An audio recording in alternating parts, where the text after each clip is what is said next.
आपको क्लास 12 का physics second का ही हम दे रहे हैं।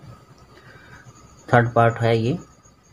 लेंस के प्रकार, टाइप्स ऑफ लेंस में एक अभिसारी लेंस होता है और दूसरा अपसारी लेंस या उत्तल लेंस होता है। अभिसारी मतलब उत्तल कन्वेक्स लेंस, ये आपको हम दिखा रहे हैं।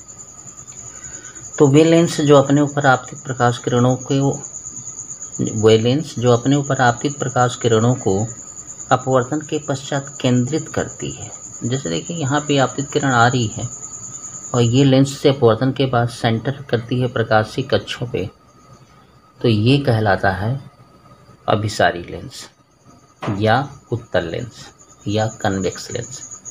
उत्तल के लिए सोचा जाए तो ये भी मिलेगा आपको कि वे लेंस जो अपने ऊपर आपतित प्रकाश किरणों को अपवर्तन के बाद फैला देता है।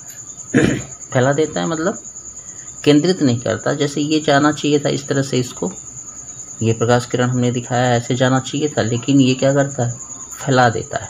तो इसको हम कहते हैं अवतल लेंस या अपसारी लेंस या कनकेव लेंस। ठीक है। लेंसों के प्रकार में भी ये आपके इतने प्रकार होते हैं जो हम आपको दिखा रहे हैं। इसमें थोड़ा सा समझदारी से काम लेना होता है कि हम कैसे लेंस को समझते हैं कि ये लेंस कौन सा है। जैसे ये पहले हम यहाँ से स्टार्ट करते हैं, ये पहला काम होता है और ये दूसरा काम होता है। पहली बात ये समझ लीजिए कि अगर उभरा हुआ तल दिखता है तो वो उत्तल बोला जाता है और दो तरफ से पढ़ा जाता है। जैसे हमने तीर लगाया है वैसे ही पढ़ा जाता है। जैसे ये उत्तल और इधर से भी उत्तल हम पढ़ रहे हैं तो हम इसको द्वि उत्तल लेंस कह सकते हैं। ठीक है। ठीक इस तरह से इसको भी समझें। पहला इधर से पढ़ेंगे, बाद में इधर पढ़ेंगे। तो पहला समतल है और दूसरा उत्तल है, तो हम इसको कह सकते हैं कि समतल उत्तल लेंस।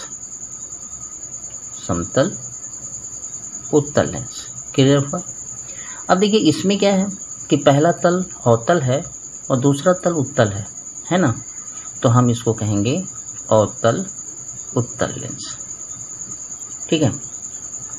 ये देखिए इधर से अवतल है, गड्ढा है तो अवतल है, और इधर से भी गड्ढा है तो अवतल है, तो हम इसको कहेंगे द्वि अवतल लेंस।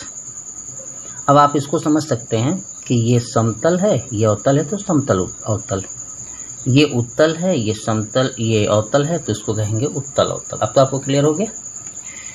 अब लेंस की कुछ परिभाषाएं होती हैं, जैसे कि प्रकाशिक अक्ष है, मुख्य अक्ष है, प्रथम मुख्य फोकस है, द्वितीय मुख्य फोकस है। तो प्रकाशिक अक्ष क्या होता है, याद रखिएगा, किसी भी लेंस के दोनों वक्र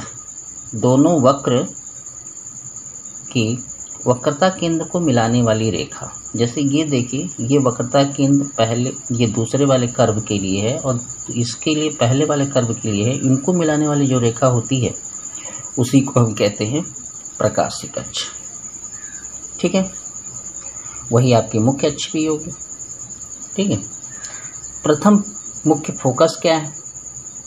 तो प्रथम फोकस में ये कहा जाता है कि किसी लेंस के प्रकाशिक अक्ष पर या मुख्य अक्ष पर वह बिंदु जहां से चलने वाली प्रकाश किरण अपवर्तन के पश्चात समांतर हो जाती है। या ये कह सकते हैं कि प्रथम फोकस क्या है? किसी भी लेंस के प्रकाशिक अक्ष का वह बिंदु जहां पर रखी वस्तु का प्रतिबिंब अनंत पर बनता है, उसे हम कहते हैं मुख्य फोकस। जैसे ये है आपका मुख्य फोकस, यहाँ पे जो वस्तु रखेंगे वो प्रतिबिंब अनंत पे बनेगा, उसी को प्रथम मुख्य फोकस कहते हैं। ठीक है। द्वितीय फोकस किसे कहते हैं? द्वितीय फोकस होता है कि समांतर आने वाली प्रकाश किरण अपवर्तन के पश्चात मुख्य अक्ष के जिस बिंदु पर केंद्रित होती है या केंद्रित होती प्रतीत होती है, उसे हम कहते हैं द्वितीय फोकस। जैसे देखिए ये प्रकाश किरण ऐसे आई है समांतर और अपवर्तन के बाद यहाँ केंद्रित हुई है, यानी अनंत की रखी वस्तु का प्रतिबिंब फोकस पर बना रही है। ठीक है। तो इसे ये आराम से दिख रहा होगा कि आपको कैसे अपवर्तन हुआ। तो जहाँ बनाती है वही उसका द्वितीय फोकस कहलाता है। अवतल में ऐसा नहीं होता। अवतल में ऐसे प्रकाश किरण चलती है, फैल जाती है, लेकिन आभासी प्रतिबिंब बनाती है, वही उसका द्वितीय फोकस हो जाता है। इसीलिए देखिए द्वितीय फोकस जो है, देखिए दोनों का अपोजिट है। ये प्रकाश की दिशा में है, इसीलिए ये पॉजिटिव होता है, और इसके प्रकाश की विपरीत दिशा में है, निगेटिव होता है। यानी उत्तल लेंस की फोकस दूरी पॉजिटिव और अवतल लेंस की फोकस दूरी निगेटिव होती है। अब देखिए पतले लेंस के लिए अपवर्तन सूत्र, इसी को कहते हैं लेंस मेकर सूत्र, और ये आपको दिया गया है। देखिए यहाँ पे ये आपका लेंस है। एक वस्तु को u दूरी पर हम यहाँ रखते हैं, तो पहले तल द्वारा, ये जो पहला तल है आपका, ये जो पहला तल दिख रहा है, इसके द्वारा प्रतिबिंब बनता है I डैश b डैश दूरी पर। जब ये प्रतिबिंब बन जाता है तो ये दूसरे तल के लिए वस्तु का काम करता है, तो यह वस्तु हो जाता है, तो इसका प्रतिबिंब फिर बनता है I डैश, I पर, जो कितनी दूरी पर है, v दूरी पर है। ठीक है, यानी पहली वक्रतल द्वारा प्रतिबिंब बना I डैश, दूसरे वक्रतल द्वारा प्रतिबिंब बना I, लेकिन यहाँ प्रतिबिंब I जो बनता है वो इसका बनता है, न कि इसका बनता है। लेकिन सामूहिक रूप से हम ये कह सकते हैं कि यहाँ से जो वस्तु रखी जाती है उसका प्रतिबिंब, आखिरी प्रतिबिंब ये बनता है। इसमें क्रिया कितनी बार होती है, 2 बार। 2 बार अपवर्तन के कारण एक वस्तु बनता है, क्योंकि 2 पृष्ठ हैं उसके पास। तो लिखें, माना एक उत्तल लेंस L जिसका पदार्थ का अपवर्तनांक n है, वक्रता त्रिज्या प्रथम तथा द्वितीय क्रमशः R1 तथा R2 है। u दूरी पर एक वस्तु रखी है, एक वस्तु O रखी है जिसका प्रतिबिंब पहले वक्रतल द्वारा I डैश पे बनता है, v डैश दूरी पर।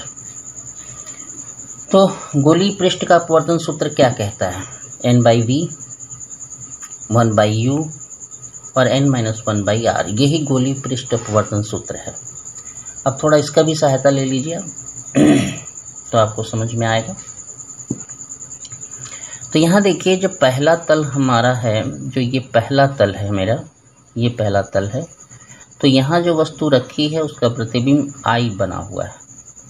तो यानी जब हम यहाँ पे रखने लगेंगे तो n तो रहेगा ही, यहाँ प्रतिबिंब v डैश पे बना है तो यहाँ b डैश हमने लिखा है, प्रतिबिंब u पर रखा था तो हमने u रखा है, और n-1 रखा है, और इस वक्रतल के कारण बन रहा है, इस वक्रता त्रिज्या के कारण बन रहा है, तो हमने R1 लिखा है। लेंस में 2 वक्रताएं होती हैं, 2 वक्रता त्रिज्या होती है, 2 फोकस दूरी होती है, तो फाइनल है आपके लिए।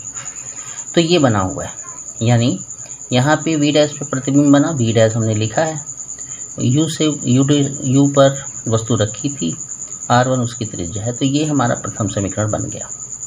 अब देखिए, जब ये वस्तु का काम करेगा, ये जो बना हुआ है ये द्वितीय पृष्ठ के लिए, इस पृष्ठ के लिए वस्तु का काम करेगा, तो अब u की जगह पे हम क्या यूज करेंगे, v डैश, जैसे यहाँ पे हमने दिखाया है ये v डैश, और r की जगह पे क्या यूज करेंगे, R2, क्योंकि द्वितीय तल के लिए हम बात कर रहे हैं।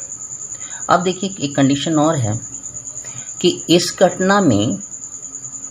घटना में तो वायु से प्रतिबिंब कांच में जा रहा था, यानी वायु से कांच के लिए अपवर्तन हो रहा था, लेकिन इस घटना में कांच से लेकर वायु में अपवर्तन होगा। जैसे यहाँ पे जो प्रकाश से आ रही है वो कांच में घुसी है, आभासी रूप से ये I डैश प्रतिबिंब को हम शो कर रहे हैं, तो इसका मतलब ये हुआ कि जब ये क्रिया होती होगी तो कांच से वायु में आने की होती होगी, इसीलिए अपवर्तनांक को हम उल्टा लेते हैं। जैसे n जो लेंगे यहाँ पे 1/n लेंगे, क्योंकि वायु के सापेक्ष कांच का अपवर्तनांक n है, तो कांच के सापेक्ष वायु का अपवर्तनांक क्या होगा, 1/n होगा।